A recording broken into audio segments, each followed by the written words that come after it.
the Rotary Foundation, or TRF is the acronym that I use from now on, is Rotary's charity set up to fund humanitarian projects throughout the world. So what are we, the Rotary Foundation and Districts Foundation team, about? We Rotarians that we do good in the world, undertaking and striving to deliver these positive attributes, with our ethos being encapsulated in the last two lines: we are Rotarians and we bring hope. When did it all start, and how is the fund managed? Arch Clump's idea for an endowment fund dedicated to doing good in the world planted the seed of the Rotary Foundation in 1917, with a surplus from the annual convention of that year of $26.50. Thanks to his vision, staunch advocacy, and the extraordinary generosity of Rotary members worldwide, that fund has become one of the world's leading humanitarian foundations. The term endowment is the fund's base, where all money is donated form a capital base which is not spent. In 2020-21, TRF received 32.6 million in endowments worldwide, with the all-time contribution amounting to $447 million. For the 14th consecutive year, the Rotary Foundation has received the highest rating of 4 stars from Charity Navigator, an independent evaluator of charities in the US. The foundation earned the recognition for using best practices and financial efficiency, demonstrating both strong financial health and commitment to accountability and transparency. This puts TRF in the top 1% of charities. So we Rotarians can be rightly proud of our charity and have every confidence of how the Charity Foundation uses donations, sustains its programs and services, and practices good governance and openness. During Rotary year 2021, worldwide, our Rotary Foundation funded 2,066 global grants to a total project value of $130 million and 467 district grants funding by 31.1 million. Disaster response grants that you see in the middle here would have been of the type we have currently been awarded the $25,000 for supporting Ukrainian families.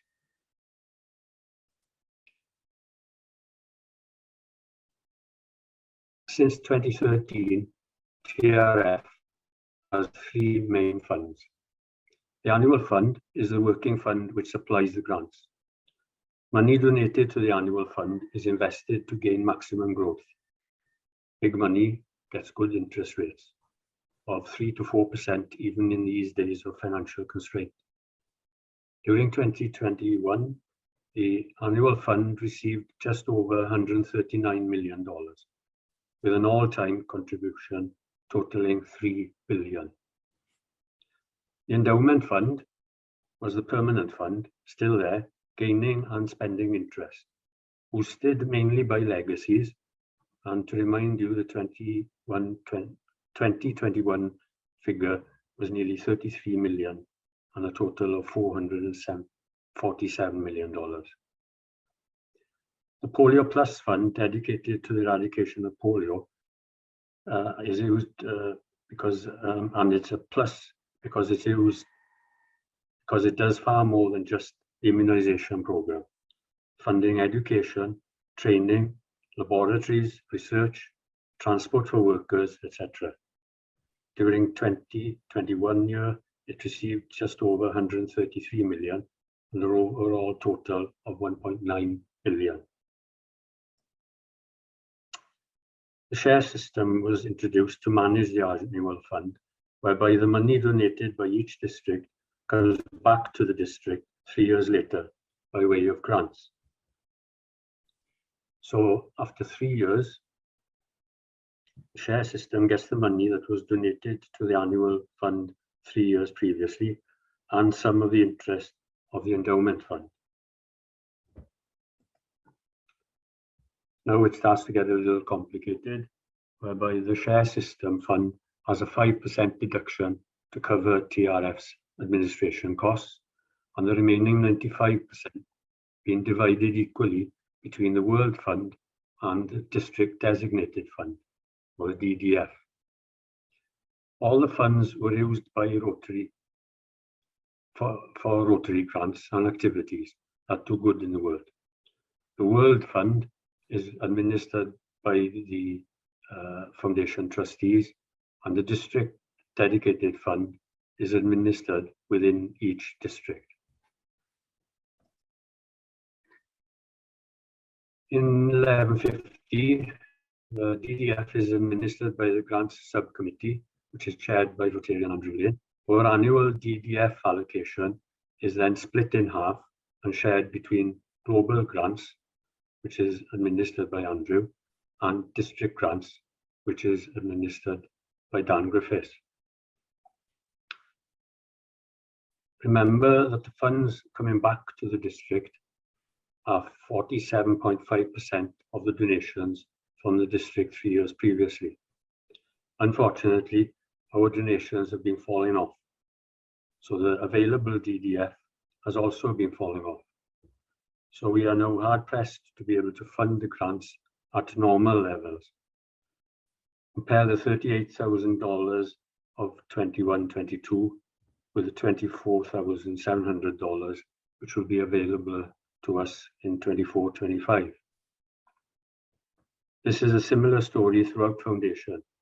So the trustees have had to withdraw certain benefits. The World Fund spent 20 million on COVID-related projects from April to June last year. TRF spent $161 million on global and district grants last year, but only received 139 million from the annual fund. So this situation is not sustainable. Foundation's grant aid is so successful that it is running out of funds and desperately needs our support. Consider the analogy of a bee in a hive. A single bee makes a half a teaspoon of honey in its entire life, but a hive of bees makes many jars. Every little bit helps. If we don't put enough money into the Foundation piggy bank, it will not grow big enough to provide the grants we need. Therefore, we need every Rotarian to make a regular donation of a few pounds each month to the Rotary Foundation.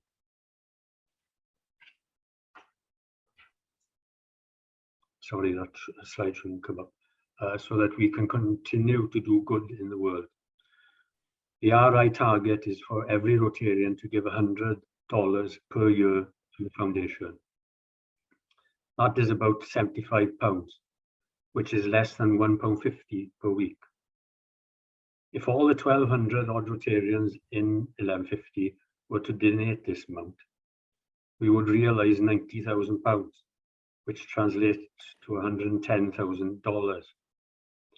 Even if this figure is halved, $55,000 is more than double the amount we will be getting in 24-25.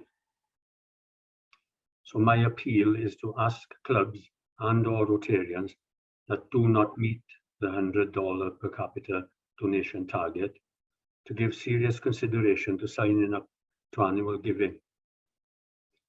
Last year, there were 7 clubs in district which met or exceeded this amount. Well done to them. On the other hand, there were 18 clubs donating less than $10 per capita. Donating online is straightforward. However, should you require guidance, I am willing to help out in that regard. Thank you for your attention and listening. That ends my presentation. Good afternoon, everybody.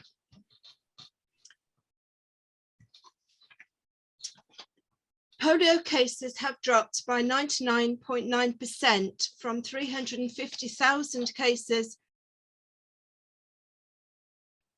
and in 1988 to just 176 cases. This year we have 3 cases. I think the figures speak for themselves, but you can see what an impact we have made over a timeline. There are now over 20 million children around the world who've benefited from the work that we're undertaking. But if there is one case in the world, there is a threat everywhere. Pakistan was 15 months without a case of world polio. There are some areas where there have been no positive samples, soil samples, in the work that the area have been doing. And since they've had 2 cases, they are really knuckling down to their programs, looking at their vaccination and the areas. But COVID has shown us how quickly things can get out of hand. And that is why Pakistan and ourselves mustn't take our foot off the pedal. Otherwise, I think it's proved that polio will continue. Polio eradication was a public health emergency of international concern before COVID. And I stress that it still is declared as one now. It requires countries to report to the World Health Organization on any detected cases of polio. But in addition to Rotary and the Bill and Melinda Gates Foundation, donor governments provide significant funding to the Global Polio Eradication Initiative. So this is positive, and it's sending positive signals for continued support and for our continued support. Last year, we successfully reached the funding goal of US $50 million, which under the circumstances was an extraordinary achievement. We are engaging the media on the Polio Plus programme, and as Mark has already mentioned, the Polio Plus programme is much wider than the vaccination programme.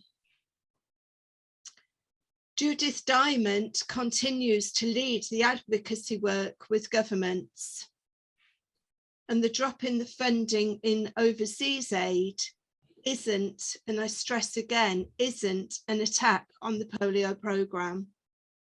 So it is imperative that we continue with the donations. So how can we help to raise funds for the programme? Some different ideas in the next few slides. The paperwork has been sent out via the district secretary to all clubs, and we do have crocuses for planting this year. And as we were saying before the meeting when we were having a chat, hopefully we'll be able to plant them so the squirrels don't dig them up. The timelines are the same as last year, and the pickup point for the district will be the same. It will be our home in Dinas Powys, and I having fed back from clubs that worked for them last year. Just a reminder that Malcolm and I do have polio merchandise. We haven't been able, obviously, to get out to conferences or events to use that to promote, but we are more than happy to support any events that you would like to do where we actually bring the merchandise to raise funds for polio. Here are a few initiatives, and there's more information on the Rotary Great Britain and Ireland website regarding these. Can I also say, and particularly point out, that if in your clubs you have somebody that you would like to recognise for the work that they do with polio, there is a Polio Action Award that you can look at annually. Also think about the world's greatest meal. Really, it's just a lot of Rotarians getting together having fun. But whilst you're doing that, you can raise funds through the world's greatest meal. We do still, for the district, have some crocus buttonholes, and Malcolm and I hold those should anybody want them. And just a reminder that World Polio Day is a day where, again, we can get the opportunity of raising the profile of polio. And I have hot off the press today that the gin is still available. The honey gin is £30, but £5 goes to end polio. The purple, passionately purple gin is still the flagship gin for raising funds, and £6.20 a bottle goes to polio. And there was the Freedom gin, of which there are still a few bottles left, and a percentage of that, around £6, goes to polio from that. Malcolm and I climbed Penny Van to raise funds for polio, and we even took Polio Bear, which caused quite a stir going up there. But again, going up, we were able to raise the profile. You might be able to think of other sponsored events if club members aren't able to do Penny Van, or work with your Interact and Rota kids. And I'm sure they'll come up with different things. Our Rota kids actually climbed Penny Van to raise some funds, but also had a stand in the town. I hope that has given you some ideas, and again, given you some information to keep polio at the top of your club agenda. Thank you for listening, and I'm more than happy to answer questions or come and talk to clubs to have that chat with you. I would now like to pass on to Malcolm. Sorry, before that, our contact details, if you would like them.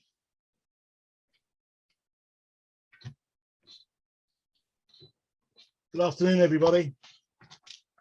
Thank you, Carol, for that. And I know it's very much in your heart, the End Polio Now scenario, but I'm now going to come on and talk about how we can make an impact now and forever, our Rotary Foundation and our major donors.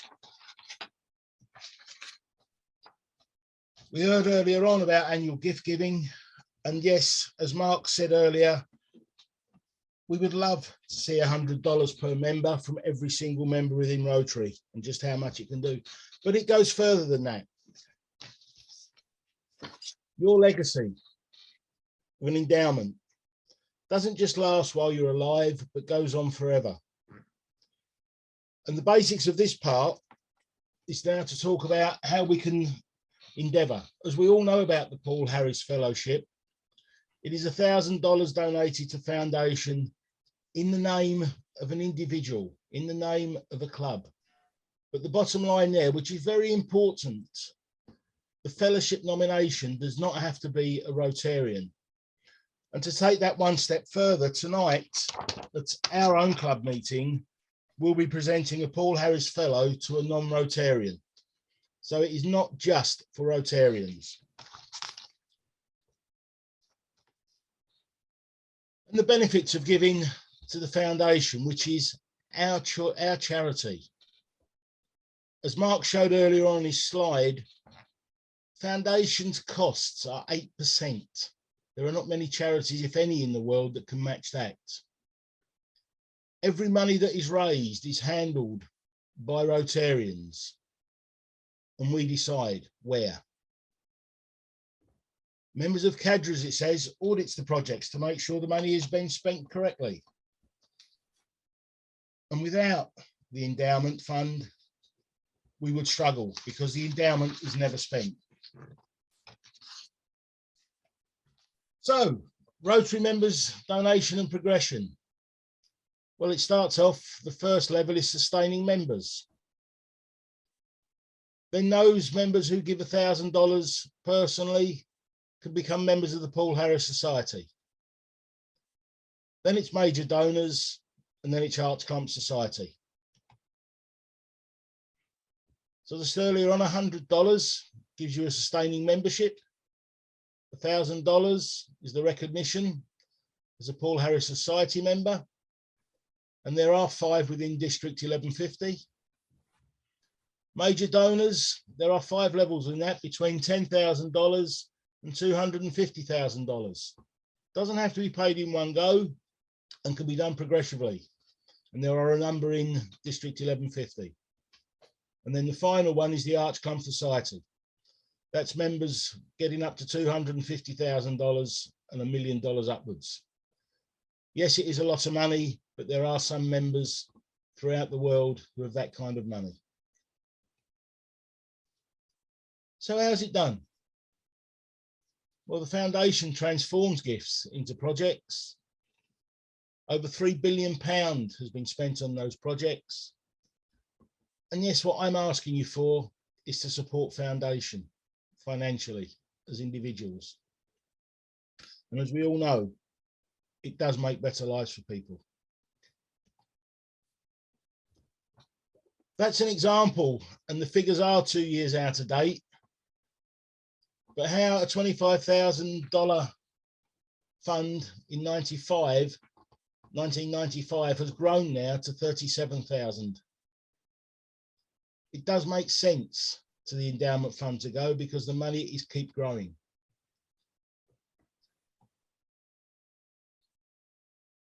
So carry on, please. So the Bequest Society. Think about and look. If we all would bequest $10,000 to foundation. Yes, there are awards for people and people do get recognition for it. There is a Bequest Society pin. Then you can then start naming where you want your money to go. I'm more than happy to come and speak to individuals who do not want and would like to know a bit more about the endowment fund. There are tax benefits if you're looking starting leaving money to Rotary Foundation when you pass. It comes from estates, but it's too much to go into total detail here for everybody. Please give us a contact. We are happy to come and talk. But yes, I am asking for your money. I'm asking for your club's money, as Mark was earlier. And that way we can then carry forward with foundation and see it grow. Thank you for listening and happy to take questions later. Thank you, Malcolm. In fact, we've got a bit of time. So if anybody would like to ask a question at this stage before we go on to global grants, I'll just see if I can see the gallery view. Perhaps if you would like to put your hand up. Nope. That's good. So we'll, nope, can't see anybody. We'll move on then. So I'd now like to ask Andrew Lane to talk about global grants, please. Can you move to the chat?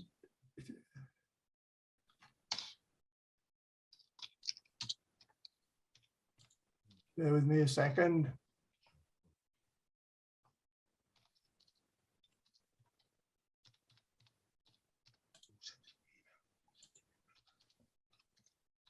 Okay, we got it.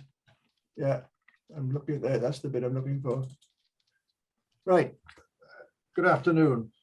I want to tell you a story.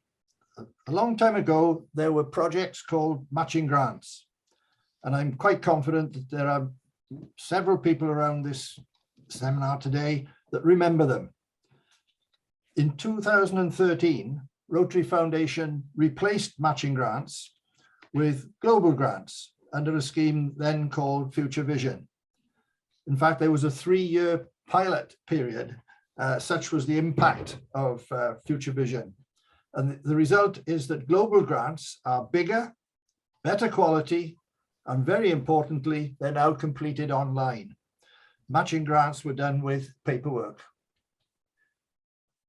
You've already seen the figure from Mark of 2,066 global grants, but I just want to compare that with the previous year, when there were 1,359 global grants. That's a 52% increase. And that increase contributed to the cash flow issues that Mark touched upon. But those global grants give you an opportunity for huge Rotary service around the world. If you can imagine how much 2,066 projects are going to do.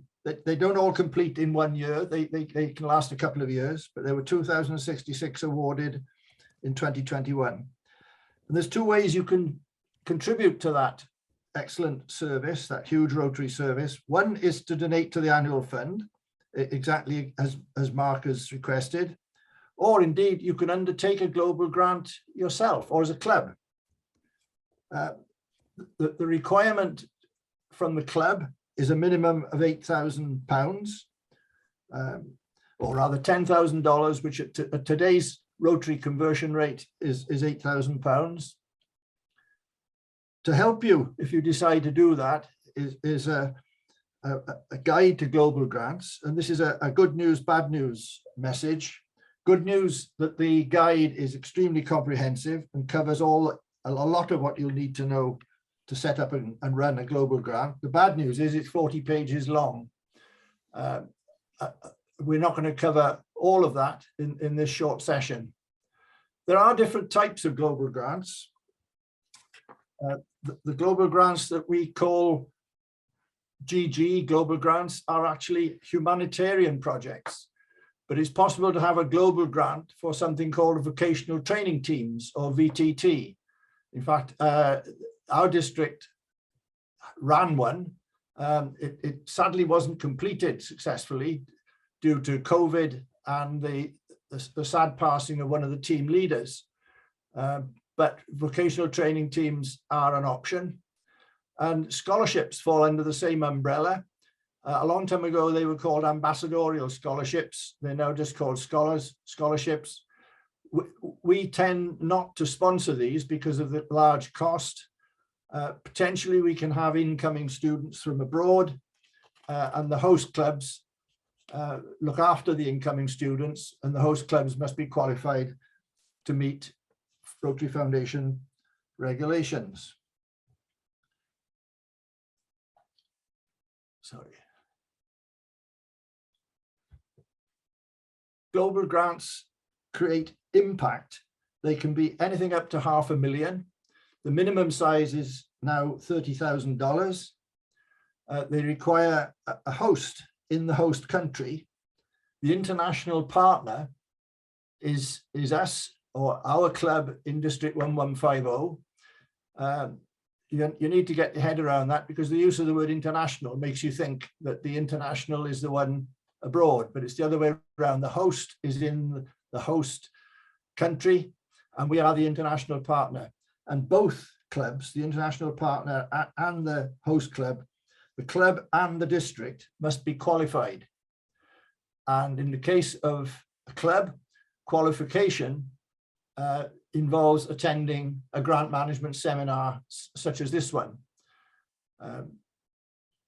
A full grant management seminar would probably last about 3 hours, and we really only need clubs that are actually going to conduct a global grant to go through all that training. So the purpose of this grant management seminar is to whiz through the basics of a global grant to give you an idea of the scope and the scale of a global grant.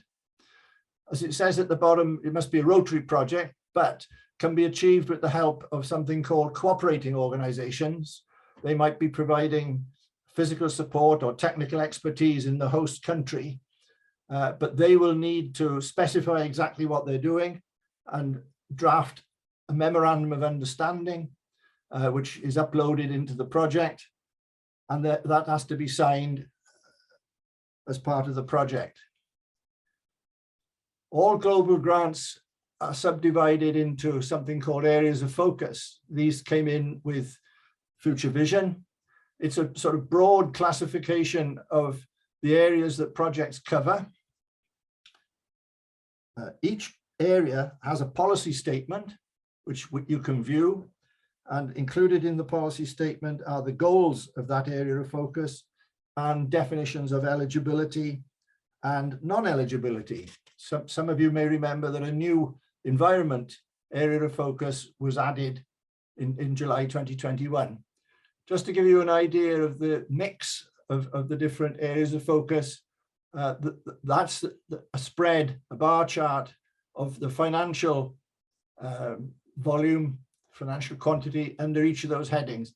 It has to be a little bit arbitrary because when you complete a global grant application, it's quite in order to tick more than one of those areas of focus. So I'm not quite sure how they then allocate if you included maternal and child health along with disease prevention, for example. But that's just to give an idea. Something important was introduced in July 2018 called community assessment. In a perfect global grant project, such things were being done already. Global grants are meant to address the needs of the host community, but now they require a community assessment to be conducted.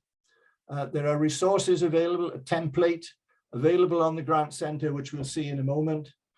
And it involves, the guidelines are quite extensive, and it involves going out into the community and assessing the community needs. And that's the first thing that has to be uploaded to your global grant application. Sustainability is a word that creeps up a lot in global grants and makes obviously a lot of sense. They have to be designed by the local community to meet the local community's needs. It makes sense to utilize local materials and labor where possible. The long-term sustainability comes from ensuring that there's adequate training, supply of replacement parts if such are needed, and fuel if there are vehicles required, and any ongoing funding, and that there are ideas available for how you can secure ongoing funding. For example, if you had a borehole with a tank and a tap, you could set up a source of income, a few pence or a few small units of currency for every 5 gallons of water taken, and a local committee that look after the resource.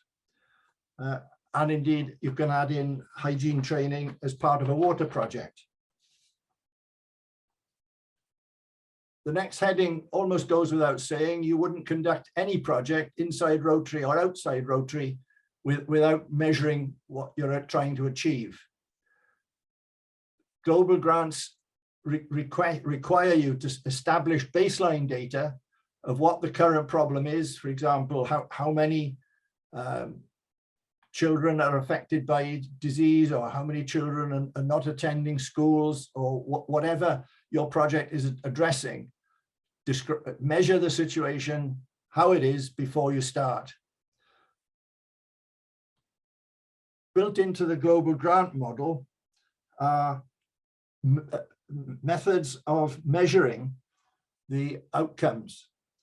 There's a preset list in the online system of things that you can measure, but it's possible to define new measures of your own. For example, water purity might not appear in the list, but if your project is to improve water quality, you can define a measure of that. And a word of warning at this point: however many things you decide to measure, those will come back not to bite you, but those will come back in your final report. The final report is constructed as a template and presents all the measurable outcomes that you set out to achieve in the beginning. So if you put 6 measurable outcomes, the final report will expect you to report on 6 measurable outcomes.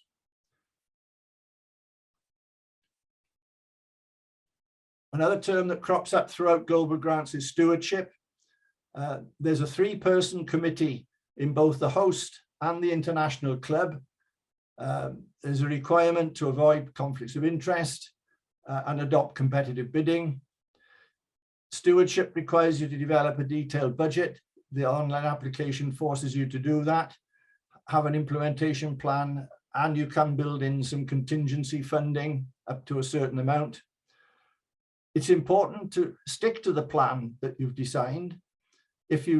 And projects can need to deviate from the plan, but it's absolutely vital that you go back to your grant officer at Evanston, at Rotary Foundation, and obtain approval for any variations that you want to do. It might vary the number of boreholes that you're going to drill, or the number of schools that you're going to attend, or whatever. But whatever changes you make to the scope of the project, you must obtain approval from America. And it's very easy to do. Send an email, explain the change, and you'll get a yes or a no back.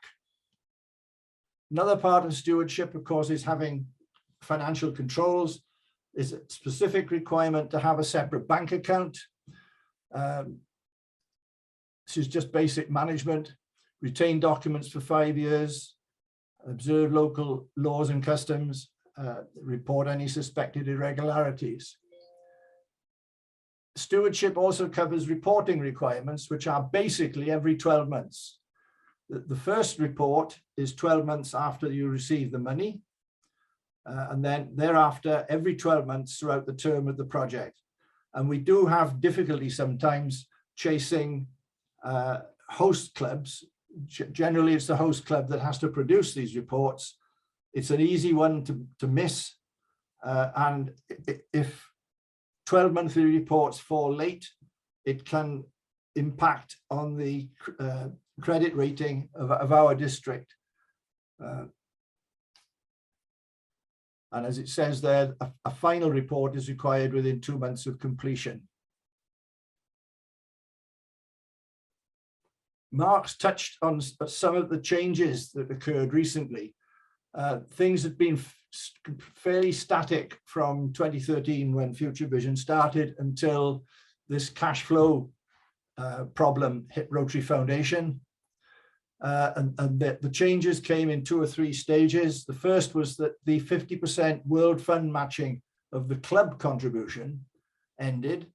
So the club contribution itself stays the same, but the World Fund added 50% to match it. Then in February 21, some more changes took place where the World Fund now matches DDF at 80%, as Marcus said. It was previously 100%. And we came under pressure to use up our DDF. There was a lot of discussion about districts that were sitting on DDF and not using it. And we're now 1 year into a program where we can only hold on to DDF for a maximum of 5 years. Now, to achieve those usage of DDF and to avoid keeping it too long, we roughly need 1 or 2 global grants each year, which isn't much to ask. We've been averaging that recently. So we welcome clubs giving some thought to a possible global grant and coming and discussing it with us.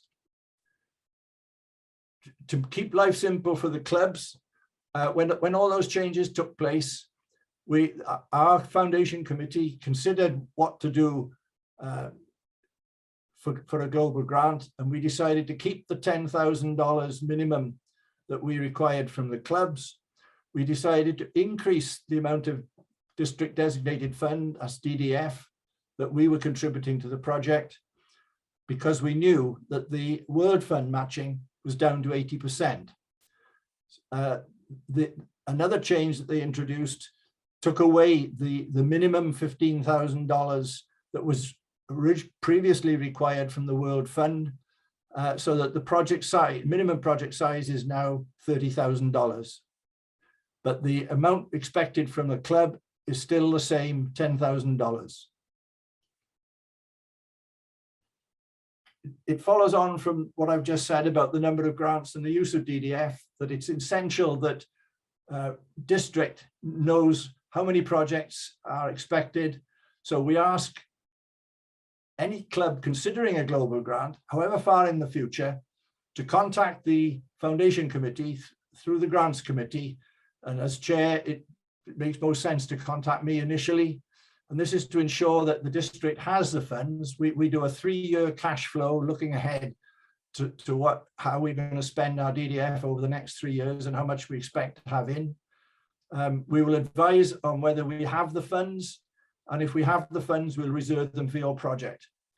And it's to give us a heads up on all potential projects so that we can plan the flow of our DDF. Another area that we can assist with at the outset of a global grant is to, if necessary, assist in identifying a Rotary club. But in my experience, most of the time, our district clubs have already got a relationship with a host club, but we still undertake checks that the club is qualified and that the district are qualified. And we're quite happy at any time to work with you on the phone or visit you at your club or even via Zoom to assist with the preparation of your online application. You might like, if you're not already signed into My Rotary, and hopefully all of you are, that URL will take you to My Rotary. If you haven't been there before, you'll be required to register. Hopefully you are all users of My Rotary. The menu structure is not crystal clear once you get in. So the headings there are to look for the Rotary Foundation tab towards the right-hand side. Under the Rotary Foundation tab, look for Global Grants, and then go to the Grant Centre. There's another option. You can go via Tools at the bottom of the Global Grant screen. And when you get there, that's what the Grant Centre looks like. I just want to draw there's a couple of things on this slide. There's a little graphic at the bottom there which sums up the life cycle of a Rotary grant, fairly sensible. I particularly want to draw your attention to that yellow arrow on the right, which is highlighting resources. And we'll have a look in a moment at what's behind that. And eventually you'll want to click the button at the top, apply for a grant. Those resources that I just touched on are quite extensive. The yellow arrow now is pointing at that community assessment exercise that I drew attention to earlier. But everything is on there, from Rotary exchange rates, vocational training team advice, and that guide, that 40-page guide that I mentioned. I think that's on there as well. Guide to Global Grants, halfway down. When you apply for a global grant, there's the resources still.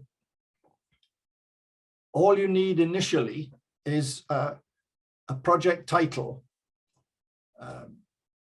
And you can build the application over a period of time, section by section, but you will need to complete, or your host country will need, host club rather, will need to complete that community assessment.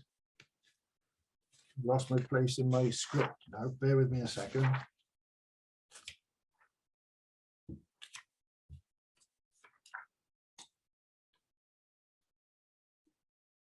When you open up a new application, that's the sort of scale of the headings that you'll have to work through. And each of those sections can be completed, not necessarily in that order. You can start with the budget at any stage. Supporting documents can be uploaded, quotations. So it's quite an extensive process, and it's all done online. The editing can be done by the host committee or by the international committee. And indeed, our foundation committee can also log in and edit a live project that our district is involved in. Draw your attention to the two sections at the bottom.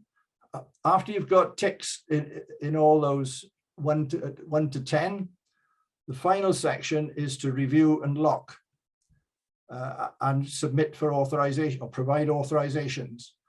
And the authorizations at step 11 and step 12 are the two primary contacts have to sign, the two district foundation chairs have to authorize, and the district designated fund money that's coming from our district has to be authorized by the district governor and the foundation chairman. And when all those authorizations are completed, all done online, all prompted by emails from Rotary Foundation, it's then submitted. There's a submit button and it's submitted to the foundation for review. Now, the foundation may well look at it and come back for clarification, or come back to disagree with some of the things that are being proposed. It's not unusual to have comments back from foundation that need to be addressed within the application. And that completes our little rapid run through of the scope and scale of global grants. Thank you, Steve. Right, district grants. The district grant process is fairly straightforward. As I'd implied in my earlier set of slides, the DDF that comes to our district is split in half. So half of the DDF is for global grants and half for district grants. So whatever the club contributes, at least an equal amount to the grant requested, and previous donations that the club has made to foundation will be taken into account in the selection process. Having attended this seminar will be an advantage if there's a competition for us. And as years go by, that will become increasingly so because of the figures I've given you previously. Normally, it's been a maximum of £1,000 from district. So if your project costs £2,000, you would get £1,000 from district. It's capped at £1,500 per club who apply for more than one grant. And again, that amount depends on the DDF we get from TRF. Some of the TRF rules relating to district grants. The clubs retain control of the grant money. You cannot pass it on to a third party. And any unspent district grant monies up to and including $500 can be carried forward. Any amount over that is returned to the DDF. The district grant for this Rotary year has to be reported and accepted before next year's district grant is paid to us by TRF. So how do you go about applying for a district grant? This is the prospective project form. So the timeline basically is after this grant seminar, you've got between now and the 31st of August to decide what type of project you want to make an application for. And by the 31st of August, we would want to receive one of these forms from you. This is the second page of the form, and as you can see there, it's managed by Dan Griffiths, and the form is available from him at that email address. So once we receive all these forms, we as a committee make a decision on the amount of money that we're going to distribute between the clubs. So if we get 10 applications and we've got a DDF of £10,000, then we've got £1,000 per application. But if we receive more than 10 applications, then we reduce the amount that we're going to offer as a grant pro rata. These are some of the previous year's facts, whereby, as you can see, and I already alluded to this in my earlier presentation, all the figures are in a general downward trend going forward, hence our appeal for more money. Now, what happened last year? Our DDF was £13,160. The applications totaled £13,055. 18 projects were approved from 16 clubs. And of course, because of COVID-19, some of the projects had to be postponed or even cancelled.